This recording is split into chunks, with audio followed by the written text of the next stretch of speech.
The question is, who originated it? You know, there's evidence today that it's manufactured. The question I have, is this biological warfare?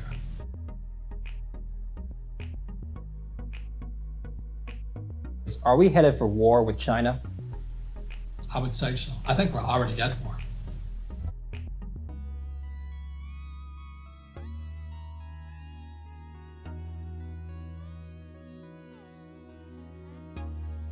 Or the socialists knew the way into the US was through the students. And you look at what's happening today, our schools are out and now teaching kids Marxism and socialism.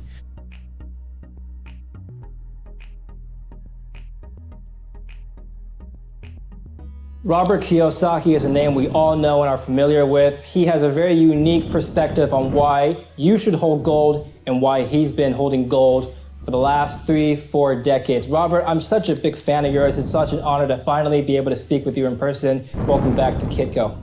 Well, thank you, and I appreciate Kitco. And you guys know the reason. The reason is the Treasury and the Fed are corrupt. They're printing more fake money than ever before. So I'm going to keep buying more gold and silver, which I've been doing since I was a kid. So don't ask me if you should buy gold and silver. We all know why we're buying gold and silver. The Fed and the Treasury are corrupt. Robert, offline, I was telling you how my uncle was also a pilot like yourself. So I can relate to some of these stories that you told me. Now, you're also telling me about how you're getting ready to run from America. You're taking all your gold and silver belongings and you're getting out of there. What's going on, Robert? Well, I'm a U.S. Marine. I had 7 uncles fight in World War II. Yeah. 5 against the Nazis and the Italians, and 2 fought against the Japanese. My family was also locked in concentration camps in California. And so I had 7 uncles go and all this. So I fought for capitalism. America is going Marxist. And when I look at what's going on in Portland and Seattle and New York and Chicago and the cities.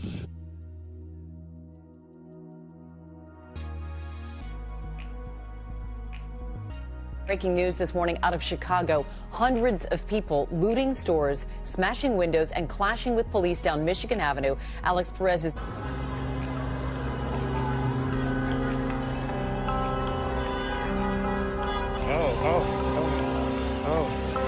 Yves Saint Laurent. Yves Saint Laurent. Dior.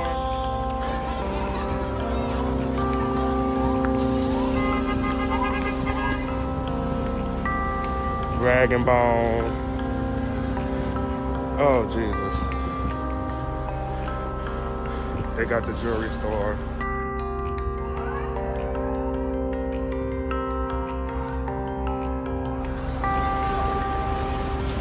I mean, how in the world can we defund police and all this? How in the world can we keep printing money and doing what we do? So way back when, David, I started storing gold in Switzerland and in Singapore. So in case I had to run, plus I have different passports. So gold and silver are flight capital. And as you know, the only people making money today in America are moving vans as people move out of New York City, Chicago, Seattle, Portland, and San Francisco. We're becoming a Marxist country. And if Biden gets elected, we'll be going there faster. And the problem is most people don't know the difference between a Marxist and a capitalist.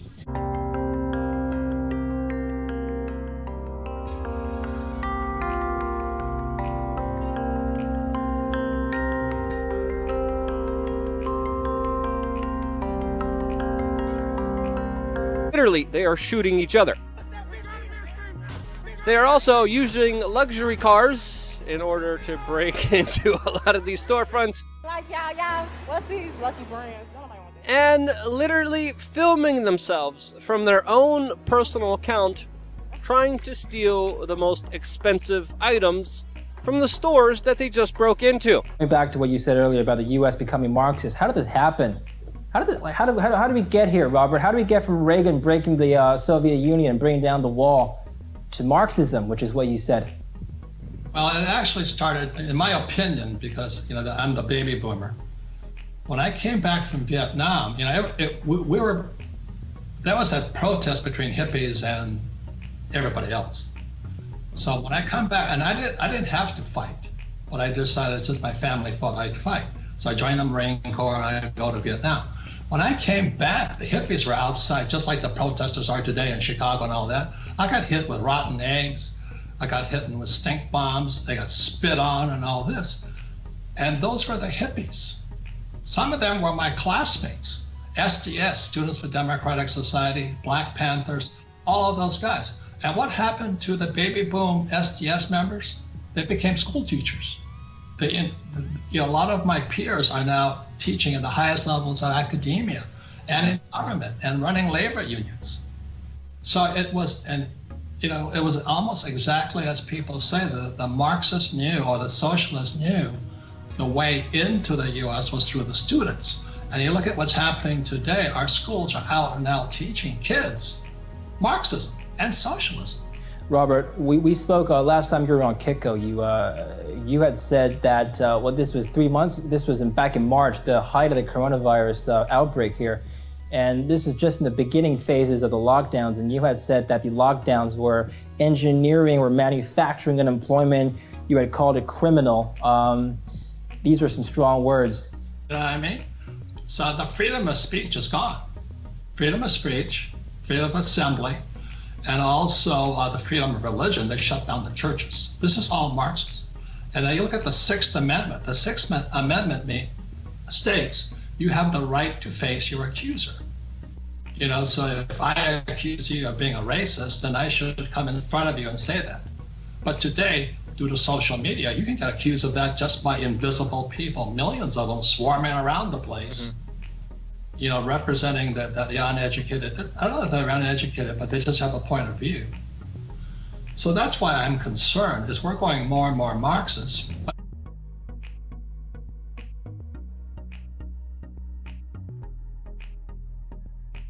And then they started manipulating prices. So that was September 2019. December 2019, oh my God, COVID, Wuhan. Right. It's like so I criticized that. I said, there's something fishy going on. Well, as you know, if you criticize any of that stuff, vaccines and all that, the mob comes after you.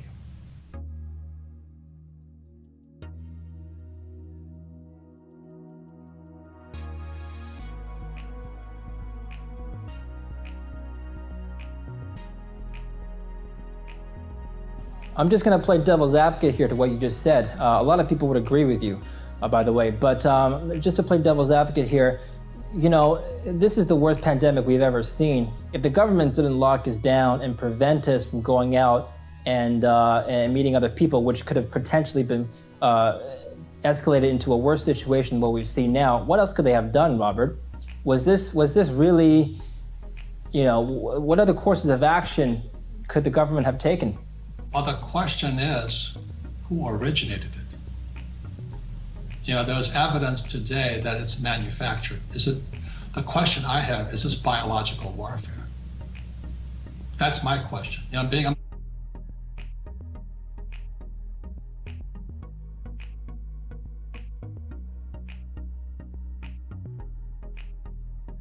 And he says the first thing Reagan would have done was fire Fauci. Okay. And then, so David, when you see Trump, he stands there, Trump's a big man, but he's a friend of mine. And this little tiny dweeb sits there and Trump says nothing. And then what Stockman calls kerchief lady, Dr. Birx, he says, what power do they have over Trump? See, those are the questions that suspicious minds ask. When I look at that, I say, how does this Fauci have the power to basically destroy capitalism when the facts state that COVID does kill people, but it kills a certain group of people? It doesn't kill everybody. And so those are the questions, I've always had as a person who, not that I don't trust my company, country. I just don't trust them. Well, I don't trust the media. where is the incentive coming from? Who would manufacture something like this? Why would anyone want to do this at a time when globalization is such an important aspect of our well-being? Well, because globalization is very, very left. You know, Trump is national.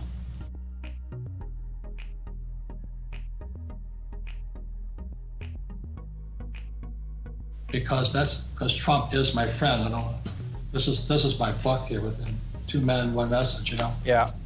And we've got to get back to protecting the worker and the job. That's my concern, and that's what Trump's concern is. So I'm not, you know, I'm not Republican or Democrat, but I am a capitalist. Sure. And I studied economics in military school, not business school. I did go to business school. Robert, this is one of the questions that I get most asked by people that I know, investors who are concerned about the markets. Are we headed for war with China? I would say so. I think we're already at war.